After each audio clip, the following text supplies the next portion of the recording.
Hello friends, स्वागत है आप सभी का अपने इस प्यारे से digital learning platform AL classes में। और आज आपको पता हो तो जो कर्मचारी चयन बोर्ड है आरएसएम एसएसबी, उन्होंने अपना एक कैलेंडर जारी किया है। उस कैलेंडर के जारी करने के बाद एक तो देखो बहुत बड़ा चेंजेस जो हुआ है वो पशु परिचर में भी हुआ है। ठीक है, उसकी भी डेट पहले कुछ और थी, उसके बाद कुछ और अब कुछ और आई है। और कई बच्चों ने मुझे फ़ोन करके पूछा कि सर सहकारी बैंक जो है इसका इसमें डेट बताई नहीं है हमें, तो क्या विचार है। तो इन सारी बातों पर हम लोग चर्चा करेंगे। सबसे पहले हम जो ये कैलेंडर आया है इसको देख लेते हैं कि कैलेंडर में क्या क्या चेंजेस हुए हैं, कौन कौन सी भर्तियां नॉन सीईटी की है। वैसे तो आप लोगों ने देख लिया होगा इसको, लेकिन एक जो भाई अगर देखा जाए तो जो पर्यवेक्षक है, महिला पर्यवेक्षक जो है वो नॉन सीईटी की है। 22 जून को इसका पेपर है। इसके बाद में कनिष्ठ अनुदेशक, ये सारी भर्तियां ठीक है। ये कुछ सीईटी की है, ये हमने अपने टेलीग्राम चैनल पर भी डाल दिया है। एक शीघ्र लिपिक जो स्टेनोग्राफर वाली है वो नॉन सीईटी की है। इसके बाद में कनिष्ठ अनुदेशक ये सारे जो हैं वो कनिष्ठ अनुदेशक से भरा पड़ा है ये। ठीक है, अगर आप इसकी योग्यता रखते हो तो ठीक है। एक भर्ती थी पशु परिचर की, अब इसकी डेट जो है पहले सितंबर में थी, अब इसकी डेट चेंज करके 15, 16, 17, 18 दिसंबर में कर दी। ठीक है ना, ये दिसंबर में चला गया है भाई इसका। और तो बाकी मुझे ऐसी कोई लगती नहीं जो आपके काम की है। ठीक है ना, बाकी सब जो है वो कंप्यूटर अनुदेशक की है। बाकी ये एक एलडीसी है और छात्रावास अधीक्षक है। एलडीसी जो है वो आपकी 11 अगस्त को इन्होंने बताई है।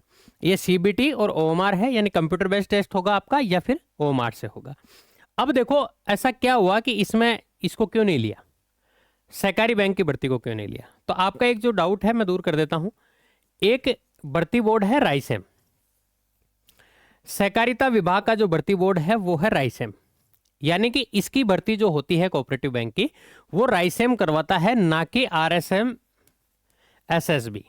इस भर्ती बोर्ड के अंडर में ये वैकेंसी नहीं आती है, इसीलिए इस कैलेंडर में इसका दूर दूर तक कोई जिक्र ना कभी हुआ है ना कभी होगा। अब आप कहोगे साहब इसको तो आईबीपीएस करवा रहा है।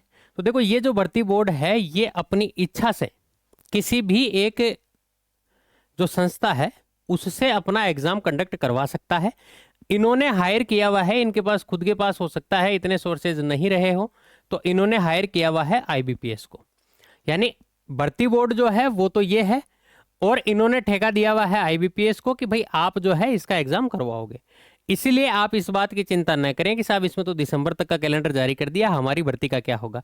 आपकी भर्ती आचार संहिता हटने के बाद में आ जाएगी, 100% आ जाएगी, कोई चिंता वाली बात नहीं है। पशु परिचर में अगर कुछ बच्चे वंचित रहे हों अभी तक, अगर उन्होंने कोई तैयारी वैयारी स्टार्ट नहीं की हो तो उनके पास अभी वक्त है।